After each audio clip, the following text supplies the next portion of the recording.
అగ్గి రాజేసిన వాడిని పేరెత్తకుండా చెప్పారు. నేను స్ట్రైట్ గా చెప్తా ఉన్నాను, ఎవరైతే సరిపల్ల రాజేష్ అనవసరమైనటువంటి మాటలు ఆయన యూట్యూబ్ ఛానల్ వేదికగా మాట్లాడాడో దానివల్ల వచ్చినటువంటి ఈ డిస్ప్యూట్ మొత్తానికి కూడా ఖచ్చితంగా పార్టీ పరంగా అతని పైన చర్యలు తీసుకోవాల్సిన అవసరం ఉంది. అవసరమైతే నేను పార్టీకి రిప్రజెంటేషన్ కూడా ఇస్తారని వర్మ గారు చెప్పండి. శేఖర్ రెడ్డి గారు ప్రమాణం చేసి చెప్తున్నాను, జగన్మోహన్ రెడ్డి గారి పరిపాలనలో దళితుల మీద జరిగిన అత్యాచారాలు, హత్యలు, శిరోమండనాలు ఎలా జరిగితే మాట్లాడామో, ఈ కూటమి ప్రభుత్వ ఆధ్వర్యంలో దళితుల మీద దాడులు జరిగినా కూడా మాట్లాడతాం. ఎలాంటి వెరవ లేకుండా మాట్లాడతాం. జవహర్ బాబు మీద దాడి జరిగినప్పుడు మాట్లాడాం. జగన్మోహన్ రెడ్డి గారు డిఎస్పీ ఎస్టీ కులానికి సంబంధించిన అతను బెదిరించాడంటే మాట్లాడాం. ఈ రోజు మీరు చెప్పిన దాని మీద కూడా మాట్లాడతాం.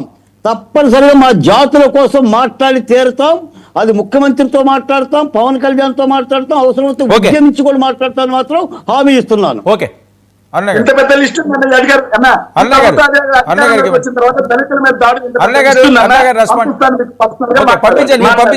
పంపించండి ఆయన పంపించండి. నేరస్తుల్ని శిక్షించబోతే కదా బాలకోట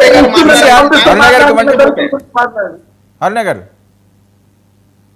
సార్, స్థానికంగా జరిగేటువంటి గొడవల్ని కూడా కులాలకు పార్టీలు ఆపాదించి ఈ మధ్య కొత్త ఫ్యాషన్ స్టార్ట్ అయింది. ఇది క్లియర్. ఇందులో నేను ఓపెన్ గా కొన్ని సంఘటనలు చూశాను కాబట్టి వాళ్ళు అంతర్గతంగా పార్టీల పరంగా కొట్టుకొని తర్వాత ఎవరైతే కేసు పరంగా వెళ్ళాలనుకుంటున్నారో లేదంటే ఎవరైతే దాన్ని కాంట్రవర్సీ చేయాలనుకుంటున్నారో దాన్ని కులానికి రుద్దుతున్నారు. ఇది సరైన పద్ధతి కాదు. ఇది అసలు సమాజానికి కూడా చేటు ఇట్లాంటి విషయాలు క్లియర్ గా. అదొకటి మనం సరి చేసుకోవాల్సిన అవసరం ఉంది. ఏ పార్టీ నుంచి అయినా సరే తప్పు జరిగినప్పుడు తప్పును తప్పుగా ఖండించకుండా కులం దృష్టితో చూసి లేదంటే మహిళ దృష్టితో చూసి, తప్పు చేస్తే మహిళ అయినా పురుషుడైనా ఒకటే, తప్పు చేస్తే ఏ కులం అయినా ఒకటే, తప్పుకి నేరానికి కులం ఏంటో నాకు అర్థం కాలేదు. కాబట్టి ఈ విషయాన్ని శేఖర్ రెడ్డి అన్న గారు ఒకసారి వెరిఫై చేసుకోమని చెప్పండి. గత ప్రభుత్వంలో అకారణంగా డ్రైవర్లను చంపారు. ఎందుకు చంపారంటే వాళ్ళ దగ్గర ఆన్సర్ లేదు. అకారణంగా మాస్క్ అడిగిన ఎందుకు చంపారు? అదే అగ్ర కులాలను అయితే అలా చేసి ఉండేవాళ్ళ, అది ఒకసారి ఆలోచించుకోమని చెప్పండి. ఈ ప్రభుత్వంలో అట్లాంటి ఇప్పటి వరకు జరగల. స్థానికంగా పొలిటికల్ గొడవలు ఉంటాం మూలంగా కొట్టుకొని దాన్ని కేసుల దాకా వెళ్ళేటప్పటికి ఎస్సీ ఎస్టీ కింద అట్రాసిటీ కింద టర్న్ చేయడానికి అట్లాంటి పదాలను వాడుతూ దాన్ని కులాల మీద జరిగినటువంటి దాడులుగా చిత్రీకరించే ప్రయత్నాలు చేస్తున్నారు. ఇవి ఎక్కువ కాలం ప్రజలు ఎంకరేజ్ చేయరు ఇట్లాంటి విషయాలు. ఖచ్చితంగా ఎవరికోవాలి సెల్ఫ్ రియలైజేషన్ అవ్వాల్సిన అవసరం అయితే ఉంది. ఇంకోటి, కుటుంబ సభ్యుల గురించి మాట్లాడారు జగన్మోహన్ రెడ్డి గారి గురించి అని చెప్పేసి చెప్పారు ఇందాక శేఖర్ రెడ్డి అన్న గారు.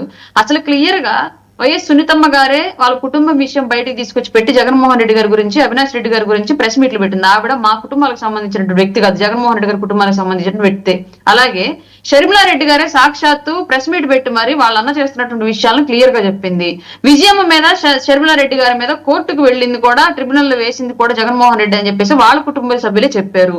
వీళ్ళ కుటుంబంలో ఎవరు దూరలా, వీళ్ళ కుటుంబాన్ని సరి చేసుకోవడం చేత కాక ఇతరుల కుటుంబాలు దూరుతున్నారు. ఫస్ట్ ఆ విషయం గమనించుకోవాలి ముందు. అసలు మీ కుటుంబంలో ఎవరన్నా చిచ్చు పెట్టారా? మీకు మీరే పెట్టుకున్నారు ఏదైనా సరే. మీరు పక్క వాళ్ళ విషయాలు మాట్లాడేటప్పుడు ఫస్ట్ మనం సరి చేసుకోవాల్సిన అవసరం. Okay, thank you so